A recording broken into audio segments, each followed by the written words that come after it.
Welcome to Under the Hive of Madness. I am Ryan the Goblin King, and today I am joined by Marky. What's going on, everybody? The Noble Beast. Hello, everyone. And Kevin, who just tunneled his way up from the Underhive. Howdy, y'all. So this is going to be our first kind of side episode, our first lore episode, working title, where we feature some of our lore. And Captain Supplemental. Yeah, there are Supplemental. So today we're gonna dive into Beast's Night House lore. So you wanna take it away?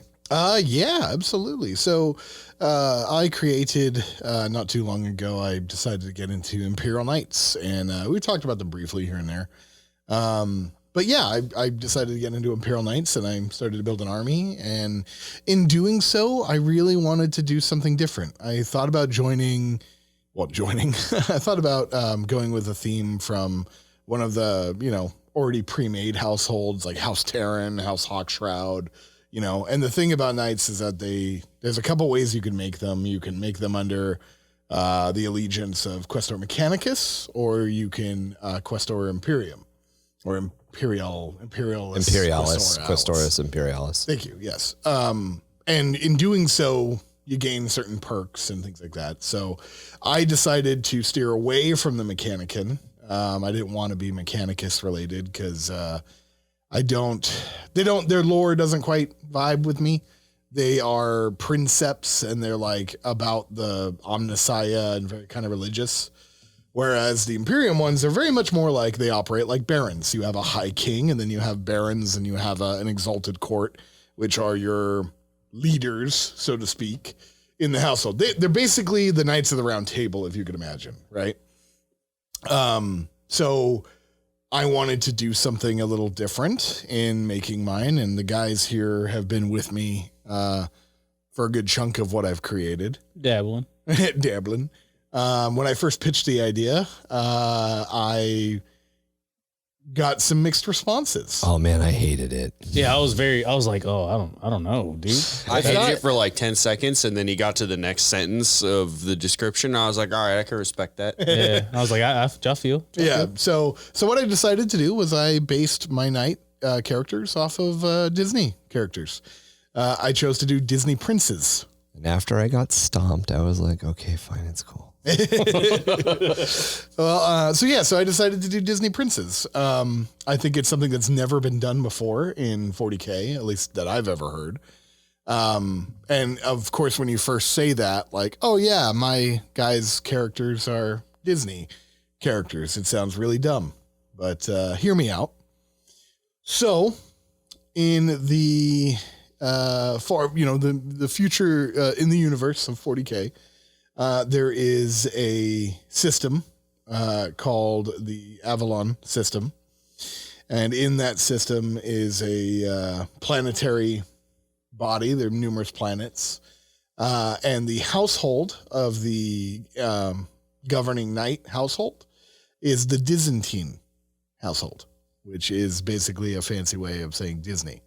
Boy, you about to get copyrighted by Disney? Yeah, exactly. You dabbling in the wrong lore. Literally every character that he's pulled into this army is a character that Disney just stole from a different story. So basically, yeah, but didn't they like copyright it? So that would be interesting though is GW copyright lawyers fighting against Disney copyright lawyers. Man, that would be that's an epic battle, dude. By the way, this is a fan podcast. A battle for the ages. That would be like the battle under the Imperial Palace level. So the governing household is the Disintine household.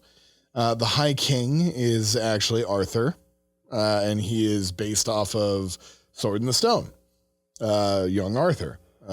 He's older now, obviously, so like 7. Yeah, exactly. So the exalted court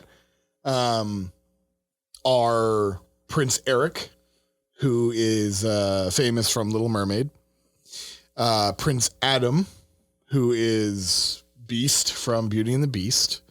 Then we have Prince Ali, who is Aladdin. And we have Prince Philip, who is Sleeping Beauty. Yeah, and before you dip out on this, hear him out. Hear him out on all these nights. Yeah, don't just cancel. Yeah, don't be like, man, this is corny AF, man. Yeah. Like, no, hear this out because it's pretty badass. Can we take a second though to to admit how fucking horny the sexy squirrel made everybody and just me. Oh, that's weird. No. Hey, hold. You talking about Sword and Stone? Yeah, the Sword and Stone. Yeah, dude, when they were squirrels, I was like, I don't know. The fat one, though, I wouldn't know. That's what we're talking about. We're not talking about the fat one? Don't remember. Yeah. When you said sexy squirrel, my brain jumped to Lola Bunny. Another animated feature that just put a little bit too much into Disney, the sexy character. I said Disney, not Space Jam. All right. Yeah, but I mean, let's be real. My brain went there too. Yeah. I was like, oh, Lola. Oh, yeah. Jaffiel. Yeah. No, go rewatch. Go rewatch. That's where my brain went, anyways. I mean, as an adult man, I would be like, that's weird. But as putting myself back into like a child's shoes, I think that's one of the first times where I was like, oh. Yeah, and then where you were like, I might be a furry. Just a squirrel. Just a squirrel trying to get a nut. that money nut. What's the one from Who Framed Roger Rabbit? What's her Jessica name? Rabbit. Jessica Rabbit. Ooh, Jessica Rabbit. Hot damn, boy. Jessica Rabbit wasn't. She was an animated human. Was she? Oh yeah. Yeah, she could have been a horse for all I care. Doesn't matter. Yeah. Still hot. Yeah, still hot. Dude, people are listening like, damn, these guys are weird, bro. No. If you play Warhammer 40K, you think these it's things relatable. Everybody from our collective generations has thought that those two. Yeah, don't be ashamed, guys. Is Horus still Girls? Yeah. I mean, we're acknowledging that they're cartoon characters and shouldn't be hot, but that they're also super sexualized. Oh no, like everybody, every single so. Disney animator was horny as fuck. Yeah. The fact that some of their art made people go, wait, what? Is not surprising. Eric's butler had a boner, right? In the middle of the ceremony. Yeah, but he's full mass, dude. Yeah, dude, Jasmine's hot as hell. Yeah, right. Yeah, I've been right there with him, right? Oh, dude, Jasmine. To kind of like to drive back and he was holding the ring for him. come back to the train of thought here. You know, Arthurian legend is where the Sword of the Stone comes from. I'm honestly, I'm very hard pressed to figure out where the Little Mermaid comes from. But Beauty and the Beast is an old German folklore. French. French folklore, and then the 40 Thieves, 40 Thieves, Thousand Nights. I can't remember the Arabian Nights. Yeah, the Arabian Nights and the 40 Thieves. The whole idea of like Aladdin comes from that. So like these are Disney took a lot of like old stories that we've been telling for a while and kind of repackaged them, which is really cool. And that's what makes this idea fucking amazing. Yeah, because then you're just stealing them and repackaging them again. Yeah, so Grimdark. So basically, there's another knight too. I didn't get there, but there's I have another one who's actually Hercules. Who's based off of Hercules Disney, but still Greek mythology. You know, like I think that when you think of, so hear me out, right? So the whole idea is, if you know your lore when it comes to Imperial Knights, and Ryan I think can help me along with this. During the beginning steps of humanity, when humans set out to the stars to golden age of expansion. Yeah. Knight suits were machines to help them survive. And eventually through this, they became what we call feudal worlds, where they were run by governing kings and very much like you would think of like old time England. Yeah. Most knights come from these kind of feudal knight worlds. It's not like a lot of things in Warhammer 40K, like you can pretty much do whatever you want with the lore, but as a general kind of starting position, and night worlds are still feudal. Like, yes. I mean, we're talking like 10,000, 20,000, 30,000, 40,000 years later. The level of technology is still essentially Dark Ages, except for the ruling body. Yeah, exactly. Like they have electricity, they have things like that, but it's not like there's not cars, there's not things like that. Like people still farm. People still plow the fields with horses. Exactly. Yeah. These worlds are still very much like almost paradise-like, considering the fact that they've been like this forever, because they don't allow psychers. Like the psychers are witches. They burn them, like, so. At the stake. Exactly. So if you think of, a lot of these characters, right, from Disney, they encounter mystical beings that are the villains, right? Most of these like villains that they end up fighting use some type of magic, right? Whether it be Maleficent, whether it be Jafar, like he became a genie, I mean, they all fight these magic things. Sounds like some chaos bullshit to me. Exact bingo. So that was my connection. I was like, you know what? I could make this work where they were fighting chaos demons, but but they didn't know that they were called chaos demons. They just knew that it was this villain, and so it kind of works if you tweak it a little bit into the 40K like lifestyle, So basically these planets, they're all different planets, and each one of these guys, Hercules, Eric, Philip, Aladdin, they all are the rulers of their own planet. But Arthur, once he basically took over his planet, which is Avalon Prime, which if you look into, King Arthur lore, Avalon was where the Knights of the Round Table were based. Right? And the thing that I liked is like when you were explaining it, like you're like their planets are paradise, like exactly. Unicorns and not unicorns, but like what I mean. Yeah, mystical like creatures. Pixies. Like they still have elves on them, which are like they're just Exodai Eldar. They live on these worlds. There's still dwarves there, like squats. They still exist there, because they come from a time that this was normal. Like they're still feudal, as I've said, right? And so each one of these guys became the leaders of their own planets. And Arthur, once he became king, through, basically like following his destiny to unite the world that he's on, his Sword in the Stone story, he now reached out to the planets in his system of Avalon, and he found all these other night houses and was like, hey, join me. Join my house. We will form together and we'll protect our worlds. And they were like, you know what, man? You're right. We will. So that's how they all became members of the Exalted Court. So basically you have Arthur as the High King. You have Prince Philip, or Baron Philip would be his proper title.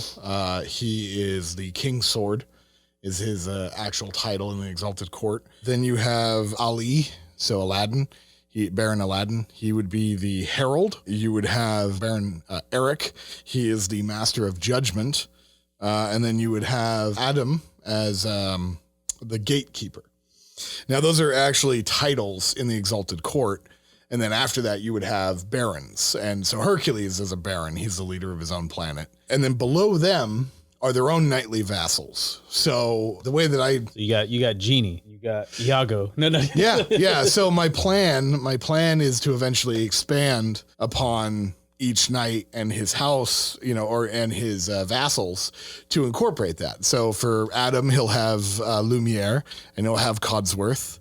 And you got Flounder. Like Flounder, you fucking up, bro. Yeah. No, like literally, little like armigers, right? Yeah, well, not even armigers, but other knights. Hey, oh, really? Please tell me, Sebastian. Yeah, exactly. Like, but please tell me that Aladdin is going to have an armiger of some kind that is Abu. Oh yeah, you gotta give him a little top hat. So with the little fez. My plan was that Aladdin would have Abu would actually be like another knight. But an armiger would be Carpathian. Nice. It's carpet. Nice. That's nice. nice. It's Carpathian. It's like, I was like, what's like a Gothic name, And then Genet would be another knight. Yeah. And it would be Genie, like, so like, that's kind of like the fun I want to have. My brain immediately went to like, does one of your knights run really fast? Jenny. Yeah, right. Jenny. Well, so I love you, Jenny. So that's the thing is like they were agricultural worlds, originally. Yeah. So just a lore dump real quick. Most night worlds were founded for either agricultural purposes or mining purposes, and they were given standard template constructs because the ships that they arrived on, they basically completely broke apart, disassembled, and for their starting material. Yep. But when they left the cradle of civilization, when they left ancient Terra, pre-Emperor Terra, they kind of knew like, hey, you guys are probably going to encounter some rough crap. Yeah. So the standard template constructs had databases for fabricating these suits of exo armor and providing them with military weapons if needed. Yep. Or chainsaws if they needed to cut down trees. Well, and so that's the thing is that these guys, their worlds were actually fairly wild and had chaos demons in them, which were the villains at the time. So as they grew up, they always grew up with these villains until finally, these princes beat them. And now that's why they're in power. So very much the story of Ursula, right, with Ariel and Eric, Ursula was a demon of Slanesh. Yeah, like a keeper of secrets. Yeah, keeper like, of secrets. there's very different ways of doing that. I don't know if I want to touch that demon. No, I'm not gonna lie. No, but on Eric's it's world, very keeper of secretsy though. Like Oh, yeah, that's yeah, totally no, like I'm just like hey girl, I'm gonna make you hot, irresistible. Hey Ursula, you can't make But that. Oh, hey, you no, gonna have to give me your voice. right. No, but like Ursula when she was like human form, yeah, that ain't bad. yeah. So that's Ain't bad. yeah, that's what I'm saying. Like so, and also like Philip's world. Philip is actually one of the older worlds because he's a Cerastus pattern knight, fighting the dragon. Yeah. That was the Lord of Change, Yeah. and that's literally Maleficent, man. Like, and that was a character that they fought. They didn't know it was a chaos demon, but it was, Right. So that's the thing is they all have this, and now Adam is kind of special. Adam, his world, he was basically turned on by his people. His people turned on his family because he was not ruling very well. They led in a very wealthy lifestyle and let their peasants be real not taken care of. When a witch, That's really bad in the Warhammer 40K universe. Like when the peasants are like, typical, though. we're being treated worse than all other peasants. yeah, exactly. Well, and that's the thing. And then Eat your this corpse starch and shit. this witch happened to show up and place a curse on him. Right. Right. That it was a chaotic entity being fed by the peasants, and Beast, Adam basically, was scarred for life. He's not a monster, but he's been scarred horribly, and he never leaves his night suit. His night suit is his tomb. And although Belle loves him and she is his princess and she lives with him, she understands, like she governs the body, and that's why now the peasants rejoice is that Belle brought peace when she encountered him. So does he not leave his suit because he's like he thinks he's ugly, or does he not leave his suit because he's like the machine spirit is bound to him too? Nobody completely knows. That's the thing. Oh, that's one of the oh my God, that's one of the things I love about Night Lore is there's like a part of Night Lore where like sometimes the pilot's not strong enough and the AI just goes, nah, bitch, you mine. His night suit is Look at all this brain power I'm gonna loot. The machine spirit for his night suit is horrifically violent. Because I know I've played against him. yeah, exactly. Yeah, right? we all know. Hey, for real though, Beast Knight on the tabletop, Beast Knight best knight. Like he's gnarly. He's a gnarly, I've tweaked the rules and given him the stats to give him what Well, he not tweak the needs. rules, but like you basically upgraded him. Yeah. No, I mean that's what I'm saying. Like I've played with the rules. Like I know how to. You min-maxed it. You min-maxed. Exactly, You yeah, min-maxed the build to a very, very, very good, Successful place. Yeah, he is- I will tell you though, I'm pretty sure if I like Fire fire prismed you, if I twin fire prismed you, you'd probably hate me. You'd be like, "Can you stop doing that to my knight?" Yeah, but then you got Adam, right? Yeah. You got Adam in your booty. Dude, that's a long shaft. I'll just bring 4 prisms. Well, both these dudes have been beat up by him. So Yeah. that's the thing. See, right? you So- say I bring 4 tanks, and I'm like, what, 12? yeah. Yeah. Shit. So that's the thing is Adam is bound in his night suit because of his belief in what had happened to him, because he feels shame for what his family did, and it's Belle who saved them basically. That's cool, man. Yeah, and so like every character has these like in-depth, like Hercules. Hercules is one of my favorites because he's actually a knight Porphyron. Yeah, it's the big one. He's biggin. they're very rare. He was a bastard child of the noble of this planet. Fitting for Hercules. Yeah, and he fought his way to the top to gain his honors again, and defeated Titans, giant monsters, which could have been Tyranids. Who knows? Right. He fought against these giant monsters by earning his way into this Porphyron suit because no other pilot was strong enough to man it. every pilot that they had tried to put, every princeps or baron they had tried to put into this Porphyron, the Porphyron killed him. And Hercules was the only one who could withstand the strength of this Porphyron's like machine spirit. And because basically the like, they use words, Tom. I don't know what they are. The Porphyron's machine spirit is such a gigantic like Titan itself. He demands nothing less. Right. And Hercules, being the huge man that he is, earned that strength, took that, and then gained control and fame and fortune in on his planet, and he now runs the planet, you know? I really like the idea that you mentioned, you know, he fought titanic creatures. Who knows? Maybe they were Tyranids. Who knows? And that's one of the important things to think about as you're developing your own lore. One of those things is like, we know that, you know, the Tyranid splinter fleets have appeared in the galaxy as early as M35, if not earlier. Yeah, and these are fringe planets, right? Yeah, and these splinter ones. These splinter fleets could be just like lost chunks of bioforms. Biomass,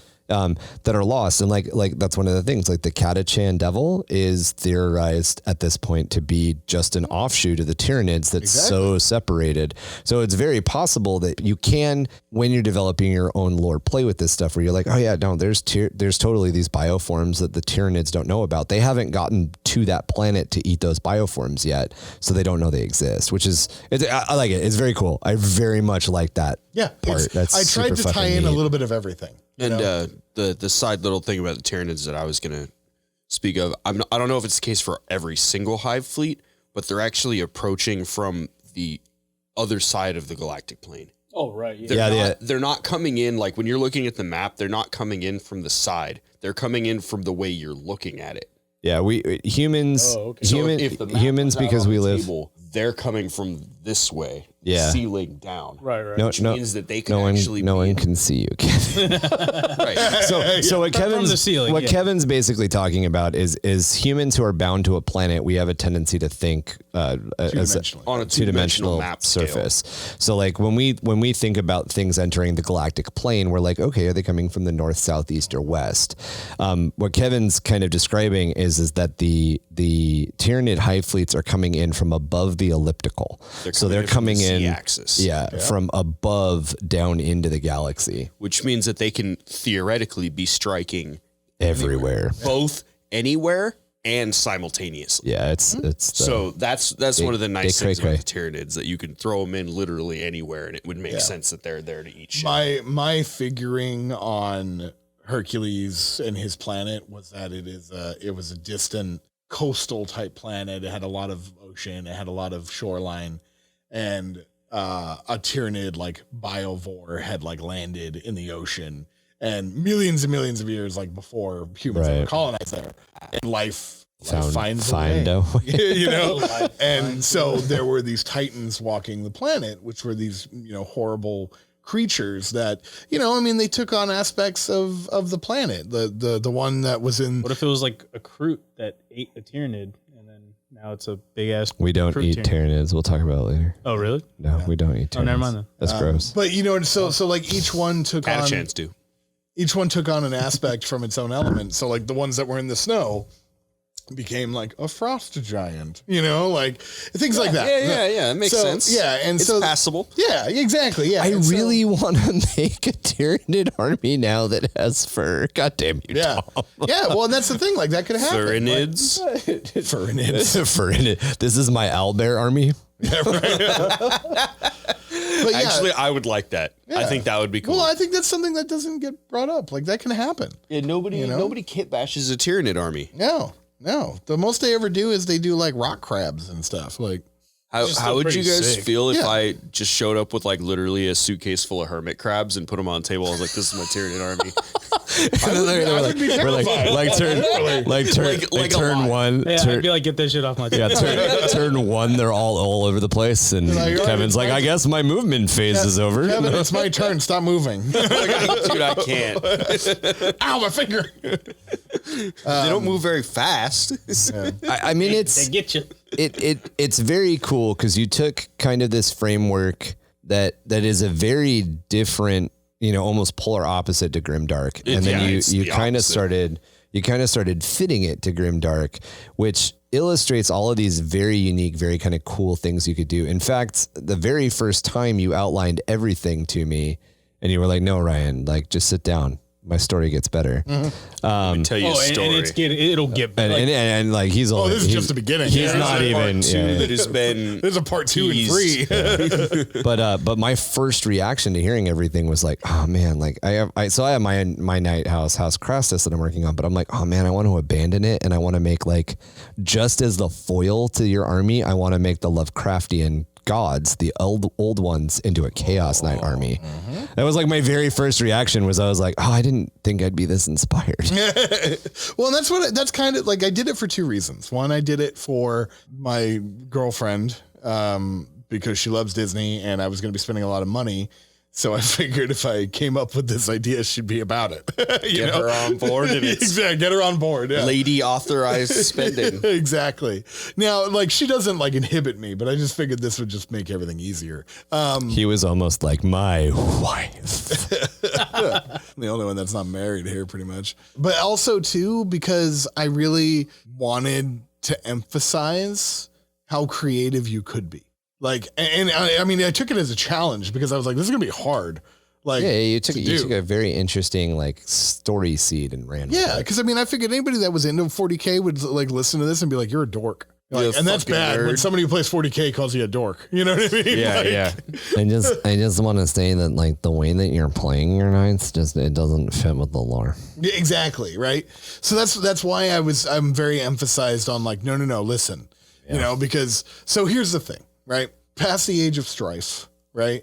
When the Great Crusade had started and the Emperor had started to bring all the planets back into the fold, they discovered the Avalon system. And the Emperor himself visited it and was like, went to Arthur, you know, who was the High King, and was like, I want you back in my Imperium. You know, you're human, like, be with us and stand with us. And at this point, all of the planets had slain the evil. They'd slain the villain, which were the chaos entities, the Tyranid entities. Whatever like enemies of the Imperium whatever enemies there, that they were fighting, right, on their planets. So they were very much at peace. I mean, like I said, they were agricultural paradises at this point. They lived in harmony with Exodite Eldar. They lived in harmony with, like, you know, existing squats that were there. There were various bug-like humans, you know, fairies. Like, you know what I mean? Like, it's very much that, like when you think of Disney, you think of like, oh, the little birds, they're flying around and singing. Like, that shit kind of happened, you know? And so when the Emperor came back, Arthur was like, well, you know, we've been fortunate enough that, you know, the Imperium had gifted us with everything that we have here. And Arthur is very much about humanity. And he had said, yeah, sign us up. We'll fight with you. And so the knights, all coming from various backgrounds, and just like you would, you know, Ali came from humble origins as a street rat, you know, on his desert planet. You know, they felt like they owed something, you know, to their planets. And they said, you know what, Emperor, like, we will embark on this crusade with you as long as you promise to maintain the safety of our system. Guard our princesses, who will now take over because the princesses were knights too. Like, the princesses had suits as well. Right. The whole noble bloodline. Exactly. Exactly. You know, Jasmine, Belle, God, what the hell's her name? Aurora. Sleeping one. Yeah, Sleeping Beauty. Yeah, all of them. Sleepy time. Sleepy time. Megora, who is Hercules, yeah. You know, they now became the rulers of the planets in their stead. And unfortunately, the knights basically said that we will embark on this crusade, more than likely never to return. But no, in our sacrifice, our planets and our loved ones will survive. So they embark on the crusade. And they're lost into the warp. And not just them, like their vassals, like, that's the story. Like, they went with Iago, they went with Abu, they went with Lumiere, all of them went with them. Sebastian. Yeah, Sebastian, yeah, like all of them went, they went, like, basically the way that I figured it was like each baron, so each of my named knight has 6 knights under him. Right, and then you've got your, like, various, like, men at arms. Yeah, and the men at arms, knights in training, the men at arms and the armigers, right? And for those of you who don't know, armigers are like a smaller class of knight. Yeah, are linked into a group, because this was Arthur's idea, to create a more blanket unit rather than having like a specific allegiance to Eric or a specific allegiance to Aladdin, they joined the Night's Watch, which their duty was to protect the knights of the household.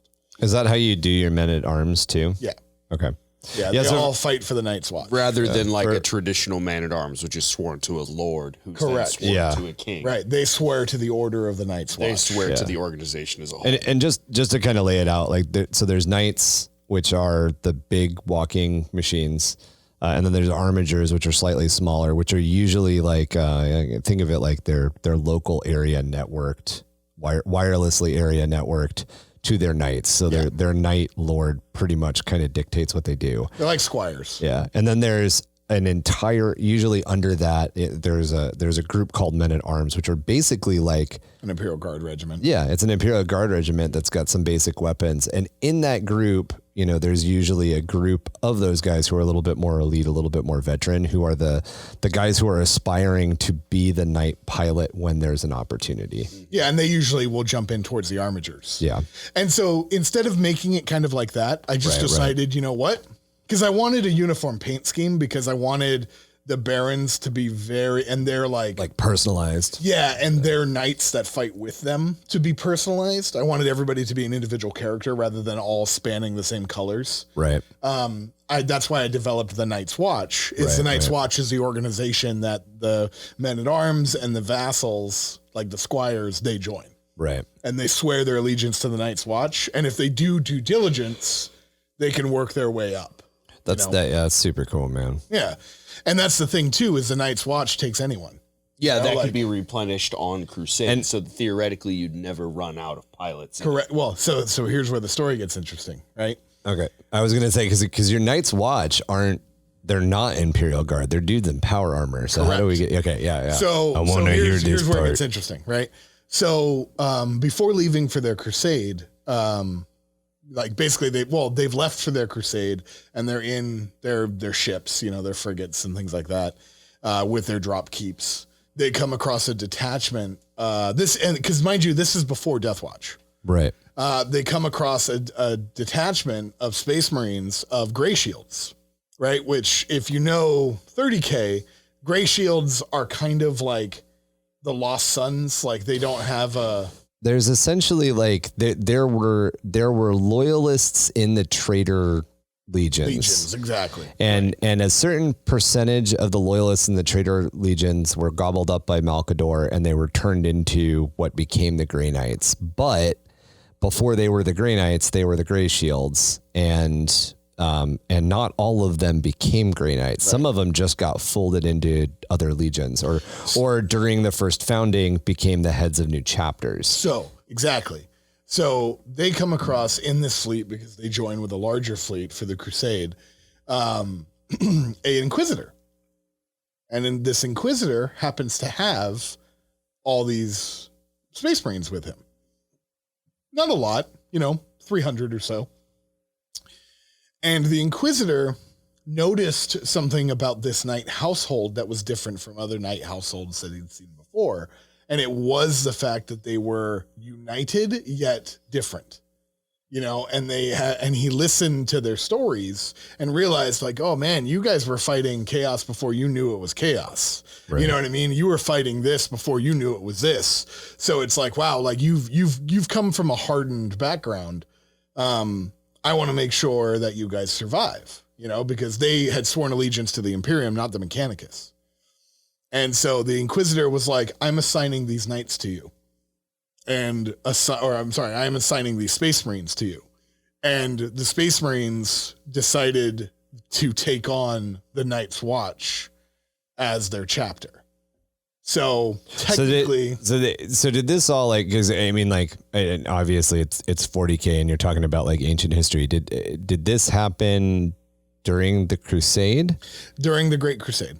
And then I guess it happened. This would have happened during, like, not the Crusade. Well, it's like halfway through it, like the cleanup phase after the heresy, essentially. Yes, okay. Exactly. Not the, like, so everything's a crusade.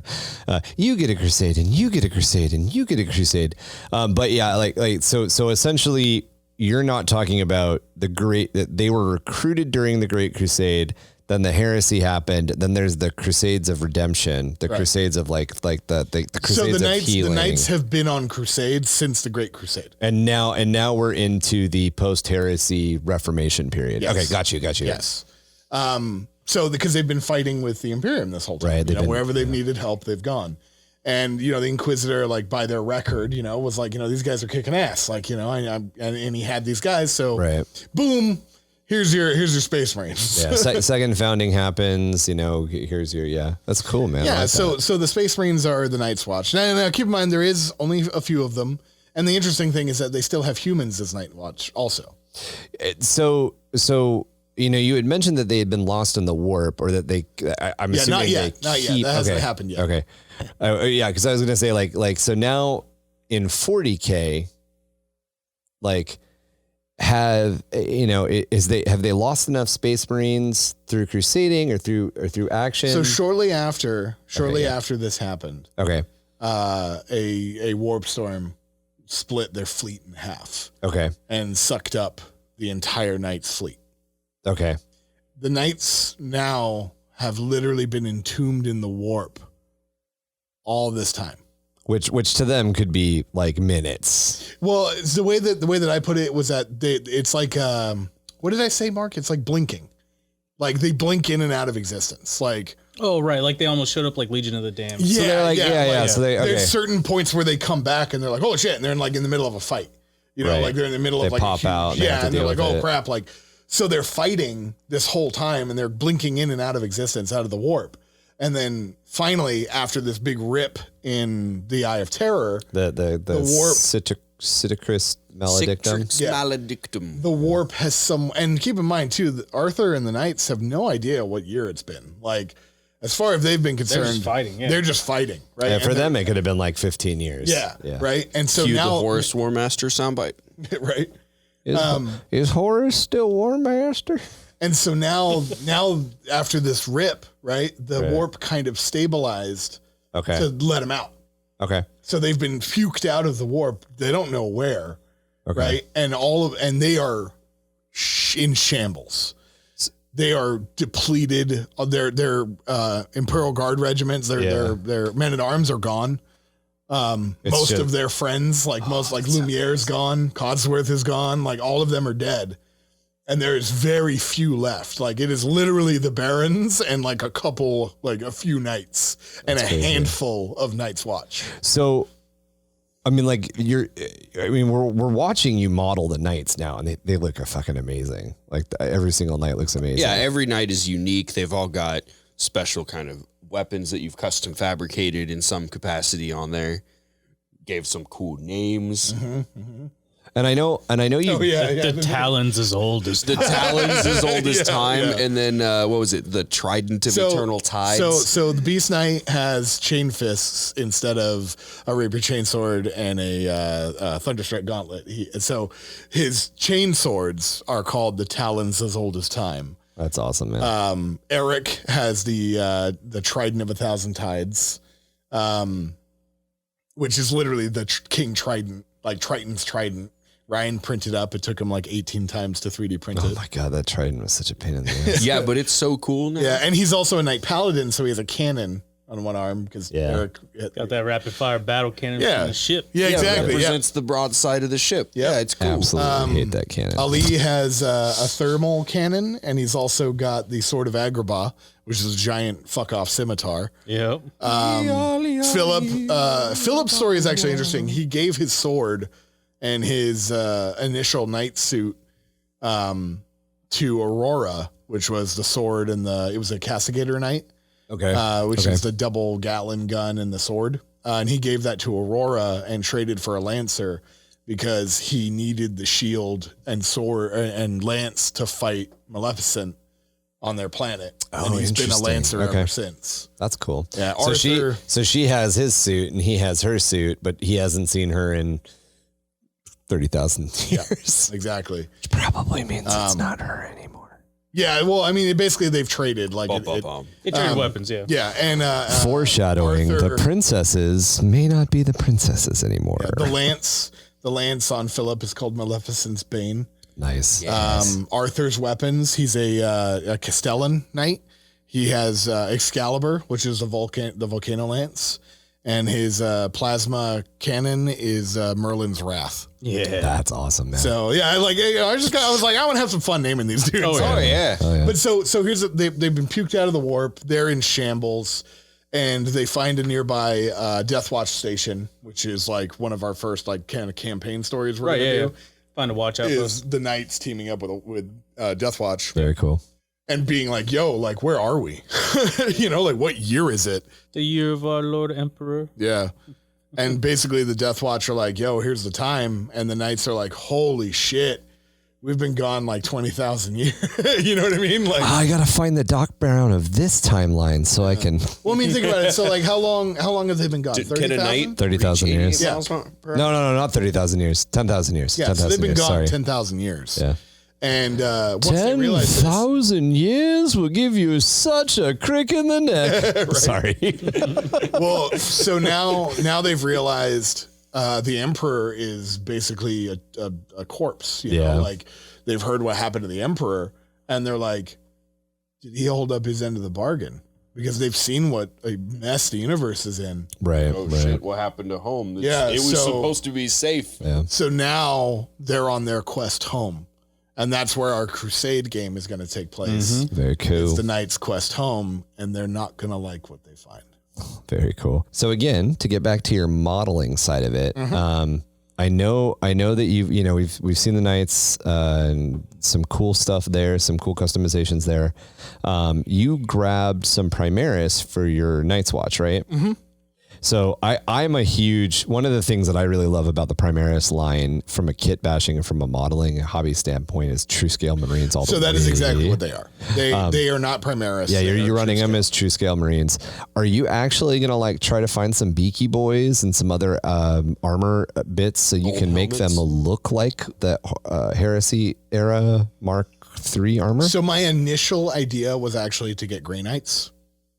Okay, cool. Yeah, so you get that and do actual the like, helmets. old look. Yeah. Yeah, that was my initial, because Grey Shields. Right. But I had Deathwatch from a kill team.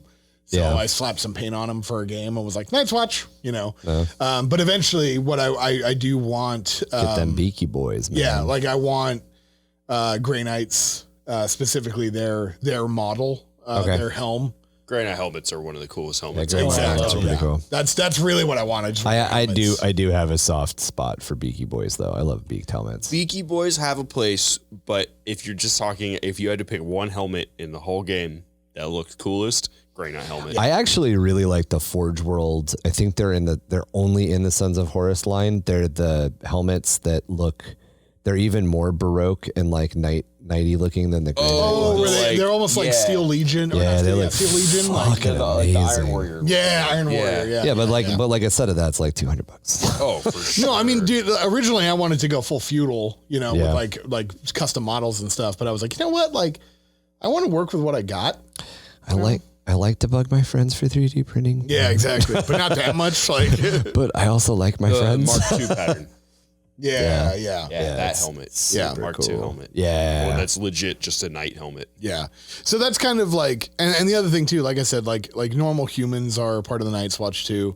And that's why they're Primaris Marines, but I'm using them as true scale. And now they're getting bolstered by Death Watch, and like they're gonna slowly build up as they go.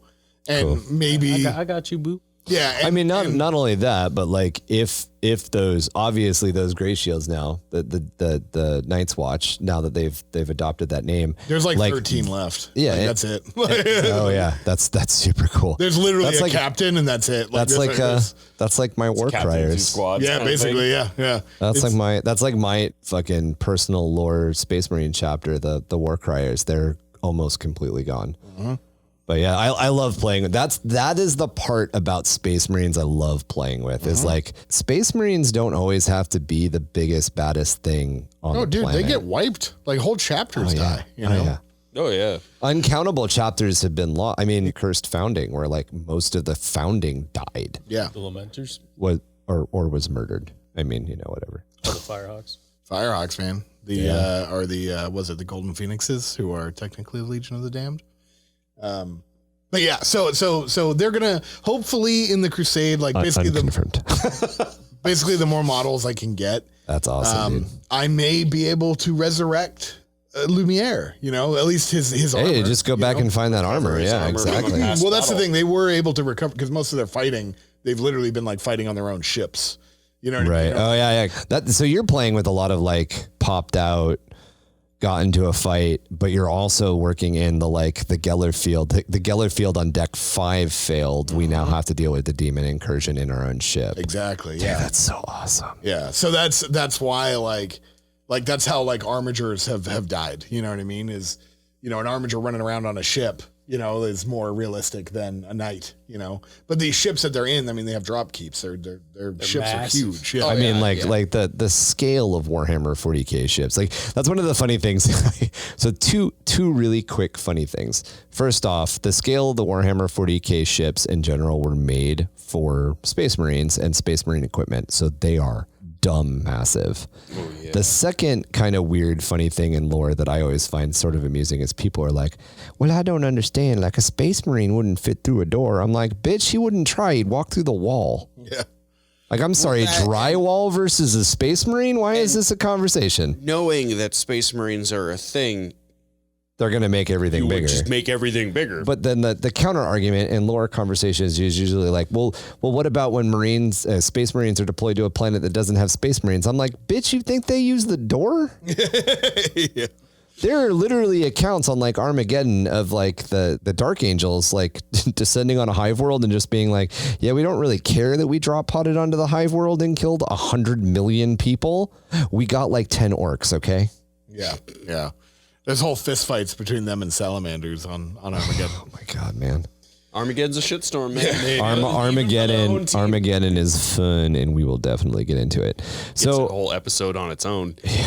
Multiple whole episodes on its own. So I'd say the secret about where they're going, and I do want to release foreshadow. Yeah, I do want to release like leave us a cliffhanger as we talk about Crusade and stuff. Because I mean, are we going to talk about Crusade stuff on? We're going to talk about Crusade stuff at some point. So one of the things that I'm possibly working on is like what happened to the princesses, and maybe chaos came back, or at least was maybe it never left. Ooh, yeah.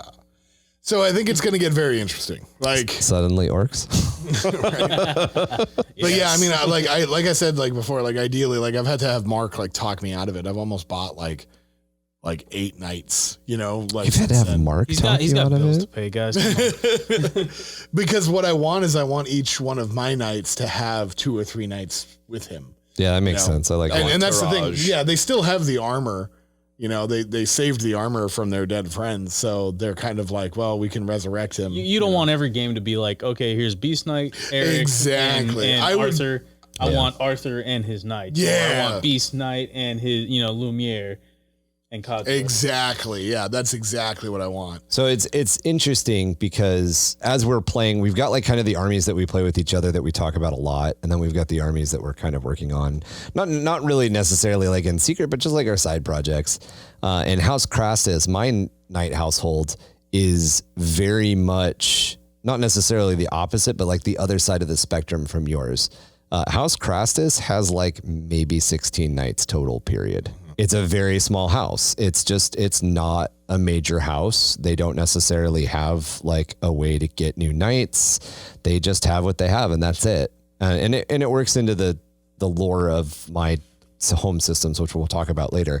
But it's been cool as we've kind of been like co-developing this stuff. Like I've been developing little chunks, and then you've been developing little chunks, and we'll talk about it because like the way that I'm building my stuff is I'm not doing it on purpose. It's just kind of interesting how you can approach lore in your army. And I'm sure the same is for, Kevin and Marky as well. You can approach lore in your army with the same rule set and just completely build it differently, which is the beauty of like this type of wargaming, this type of the Warhammer 40K. This has been such an exciting thing for me because it's been so awesome hearing about it.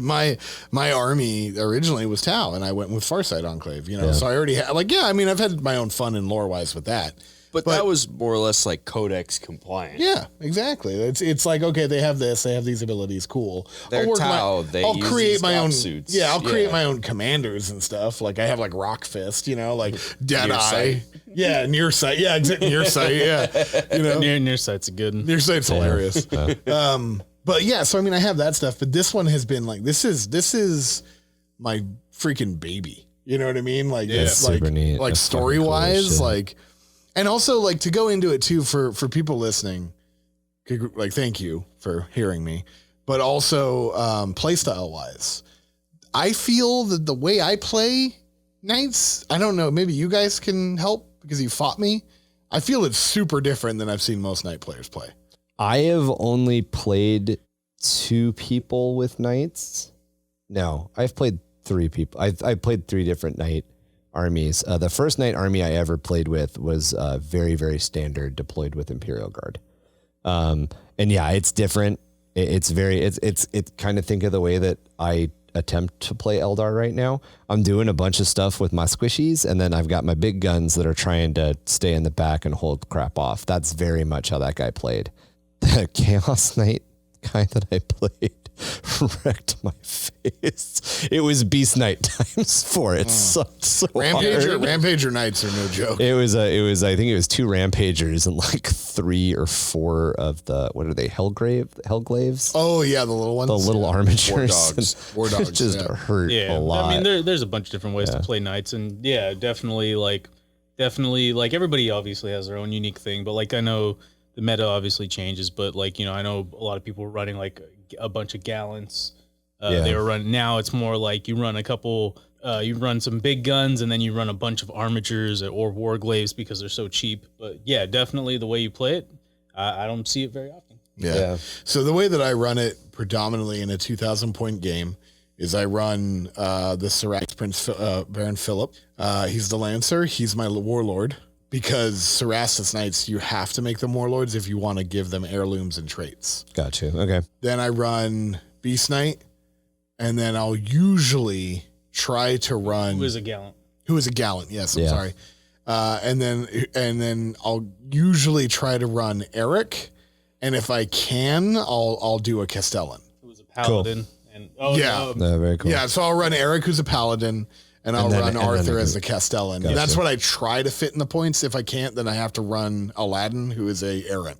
Gotcha. But everybody talks about errants being good, and I never have any luck with Aladdin. Every time I don't know, bring Aladdin- it's just whiff all Right? game. Aladdin. I mean, I still have to spend a whole lot of time shooting at him. So Yeah, kinda does Aladdin his job. wrecked like 2 grav tanks, so that's pretty good. And Grav- that's the grav only tanks. time he's done anything Yeah, in that's like true. 5 games. That's true. Yeah. It's for some reason every time he Can brings you out be- Aladdin, he'll roll like number of shots 2. Cool. I'm gonna miss one of them, hit the other one, and then you'll save Hey, the can one you that roll did like hit. that when you play against my ex? Right. I'll tell you what. I'm just kidding, man. The one, because usually what I'll always do is I'll run Philip in first, because he has a bigger move. Right. And he wrecks on his attack. Like his charge, he does like, It's like 26 damage. Yeah. He does It's 9 dumb. damage for each like hit. Theoretically, could one hit either another knight or a Baneblade or He other Lord did. of War super heavy tank. That's crazy. did. Yeah, So I did. fucking I did. Rampager. Yeah, I did. Yeah. Oh yeah, you did. Rip Steve. Yeah. Yeah. Yeah. And then I also, I'll run Beast in behind him, and Beast is a gallant. So he usually will carry a Thunderstrike Fist and his chainswords. And he has never let me down. Where Philip runs in and usually like blows up, you know, because like that Philip usually gets targeted pretty quick because he's scary. Beast comes in and just mops up, and like that dude, that knight has never, like, he literally Beast Knight, best knight. He's like never let me down.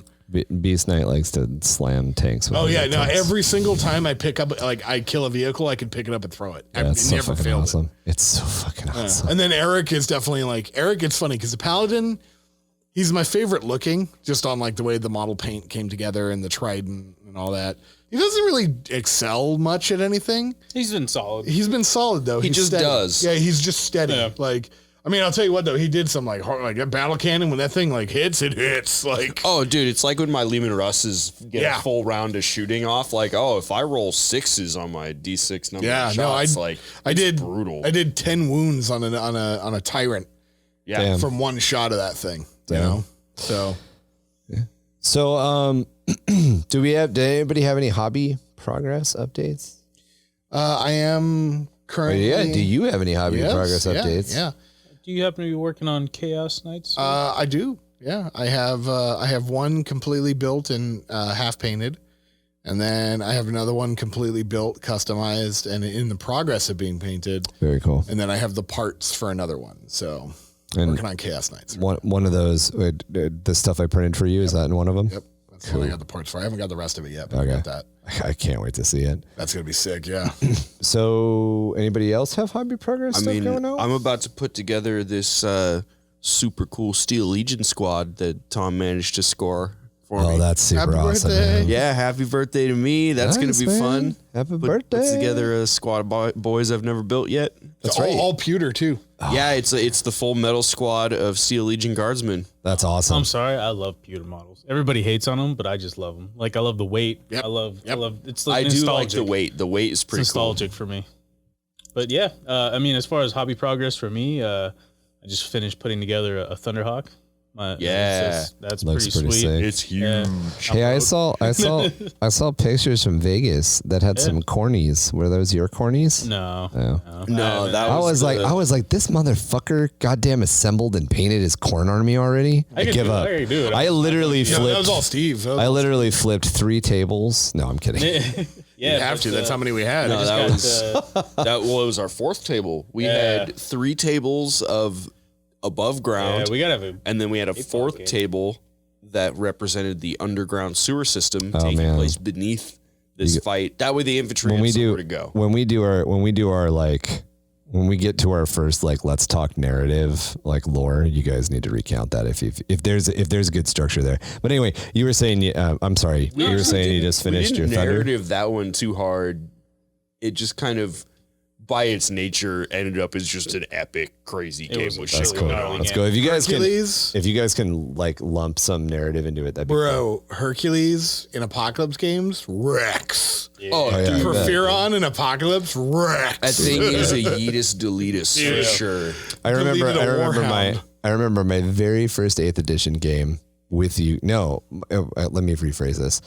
I remember my very first 8th edition game where I got to bring my, not Riptide, what's the bigger?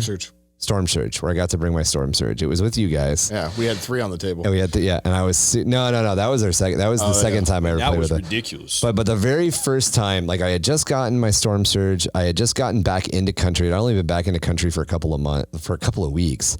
I brought my Storm Surge to the table. I was so ready to play, and I'm like, I'm gonna get to fire this thing. It's gonna be so cool. This thing is gonna devastate. It's so awesome. It's gonna be great. It's dead. First fucking turn. Oh, it's dead. Yeah, it was a big turn. No, that was second turn, Yeah. and that was. No, I never got to fire with it. It was Was it dead really first turn. Yeah. I thought it was second turn because I thought I snuck my Hellhound up there and gave it a melty right in the crotch. Oh, it was going. When we played, I think we played Titanic, or not a Titanicus game. Apocalypse. We played an Apocalypse game like maybe a month or 2 later. Yeah. And that was when we had the 3 Storm Surges on the table. And oh my God, the glorious shooting. That's when I was like, Tiger Sharks, yeah. And that's when you snuck up. No, because Melty I hid behind the statue.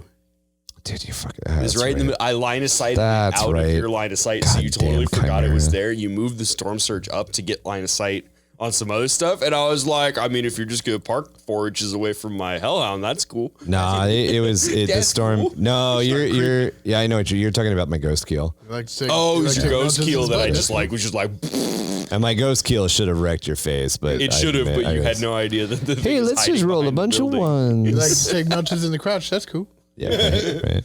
So other than Thunderhawk, no hobby progress? Oh no, I got. You built a bunch of birds. Yeah. I built a Fire Raptor, the Nice. Thunderhawk. And I just borrowed my brother's Storm Raven, but that was all for the APOC game. I took basically a flying. Space like 2,000 Marine points Air of Wing. flying. Yeah, I took 2,000 That's points crazy, of flying. dude. That's so It was awesome. gnarly. Thunderhawk is so dope. Yeah. So And then I have a bunch of orcs I got to put together, and hopefully. orcs. You got what were Fucking the orcs. Fucking. I got. You said the name of them earlier. Oh yeah, you got the old like orc rockers, didn't you? Rockers. Oh, yeah. the Goth rockers. Yeah, Yeah. I got 3 Goth rockers. That's and awesome, I got, dude. That's a hell of a score. Some what old the hell models. Are they called? They're like the little buggy flyer dealios. I forgot. Oh, the Gyrocopters. gyrocopters? Yeah, scrapjacks. Scrap jets. Oh, okay. And then, you got them. Yeah. Oh, good. They're like Nice. the not shock jump dragster. They look more like planes. Yeah, they're the melee shock jump dragster, pretty much. Oh, you son Oh, of a God, bitch. there's a And then, melee version of that. and then, right? Those are Right? awesome. Like, Three- fuck me. Yeah, There 3 goes my Boomdeck Lumen Snaz Russ. wagons. Nice, very That nice. has got to be one of the coolest names. A Boomdeck Snaz wagon. Yeah. I love want orc to name my car Rocket truck that. squig buggies. So awesome, man. Orc vehicles always remind me of GLA nonsense from Command and Conquer yeah, Generals. 100%. Yeah, they got that good, baby. Oh yeah, I've been working on my Eldar. Those of you who follow me on TikTok and are kind of jumping into our Instagram action will definitely be a little bit familiar with my Exodites, which definitely have kind of an Egyptian theme going on. Really digging it. And then I have this like idea to reboot my word bearers as like a shelf army. So I'm kind of putting those guys aside and painting them real slowly, and or not painting them really slowly, but painting them really slowly. Quite a bit of them are painted already. And then I bit the bullet and started stockpiling Black Legion stuff to add to my backlog. Yep. But I did it for a specific reason, and this is something that we'll probably, on the hobby side, to just touch on really quickly. Like we're talking about a lot of this lore building and a lot of this like kind of heavy lifting to come up with these conversions. And we're kind of into that level of the hobby. We all kind of come up with our own stuff. We customize and all that. But there is definitely a beauty to like, I'm doing Black Legion. I know what the paint scheme's going to be, and I know what they're going to look like. I am not kit bashing anything. I almost spent $800 on House Terran Knights.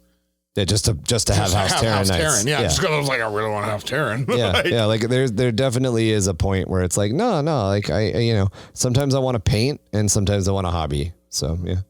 But I think that closes us out for our first episode, our first supplemental lore episode. We'll come up with a name. Keep an eye out for some pictures on the Instagram. I'm sure you'll be able to see the Knights coming out on there. Yeah. Thank you everyone for listening to me. Yeah, no, it's a super awesome idea. I mean, and the more you listen to it, the cooler it gets. So you guys can find us on Instagram at Grimdark Gaming, or you can join our Facebook group, also Grimdark Gaming. On Twitter, we are Grimdark. If you want to hit us up with some emails and either tell us about your lore, shoot us some of your pictures, or just ask us questions about either the podcast or the crazy ideas we come up with, hit us at underthehiveofmadness@gmail.com. Or you can email us at grimdarkgaming@gmail.com. Grimdark is spelled Gymdark. When we say Grimdark Gaming, it's all one word. You can, if you want to follow what we do for our Friday night games, or you want to see some of the stuff that I'm painting and kind of get some glimpses of everybody else's stuff, I'm pretty good at using UHM_Goblin King over there on the TikTok to give my own hobby progress update. For this last week's episode drop, we posted up a revolve of one of Mark's dreadnoughts, and we'll probably do some revolves of some of the knights and stuff too, so you guys can just kind of get a visual idea for what's going on. Patreon stuff in the works, and we'll try to tie you in as we move forward. But hands down, probably the best way to get a hold of us is Discord. Yep. Also, just Grimdark Gaming. There should be a perma link in the show notes, plus links to the various social media accounts that we've mentioned. Discord's literally the best. Like we're on it all the time. Yeah. Oh, I'm on it on my phone. Yeah, you can hit us up, talk to us all the time. Right? Like while I'm in class, I probably shouldn't be, but I am. But if anybody wants to talk on there, man, I'm always there. Hell yeah. Yep. All right, guys. Well, that wraps it up for the episode. We are looking forward to talking to you next week. Yeah. Feet to sail. What? God damn it, get down. Let's get out of here. Get down. Wait, did you say forearm number?